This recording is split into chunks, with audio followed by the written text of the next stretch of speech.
તો good morning guys, ઊભો થયો અને મોઢું ધોયું એટલે તરત જ હું સાઉથના હીરો જેવો લાગતો હતો. તો મને કાંઈ નાવાની તો જરૂર લાગતી નથી. ઘરનો ડેલો ખોલ્યો તે ગાંધીગીરના હાવજના બે નાના નાના બસા મારા ઘરમાં ગરી ગયા હતા. પેટની વચ્ચે આવે એને કહેવાય ડૂટી ને બારે નીકળ્યો તો કૂતરું પીતું તું ફ્રૂટી. મુંબઈ થી આવેલા છોકરાએ ગામડામાં રોલા પાડવા એના વાળમાં ખાસા ખૂપસા કરાવ્યા હતા. પછી ત્યાંથી હું રોડે વિયો ગયો મારા ભાઈબંધ પાસે ગામના ગોદા ગણવા, જાણવા કે કોણ હું ક્યાં હું કરે છે ઈ. હું આંબાની ડાળે ઝુમક ઝુમક લટકું અને મારા ભાઈની આંગળીમાં એની જાનુડી ભરી ગઈ બટકું.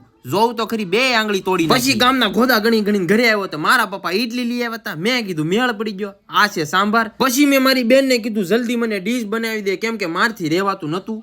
પછી એને ઈડલીનો ભૂકો કરીને જલ્દી મને ડીશ બનાવી દીધી ને એમાં નાખી દીધો એટલો બધો સાંભાર. પછી ઈડલીની ડીશ જોઈને મારથી તો રહેવાનો નહીં હો ભાઈ. પછી 7 જન્મનો ભૂખ્યો હોય એમ પછી હું તો ઈડલી હાપ કરીને દાબવા જ મળ્યો. પછી થોડીક વાર થઈ તો આ જધણિયું મશીન ઘરે આવી ગયું. પછી હું બેહી ગયો બપોરા કરવા, શાક ને 2 મરચા લઈને.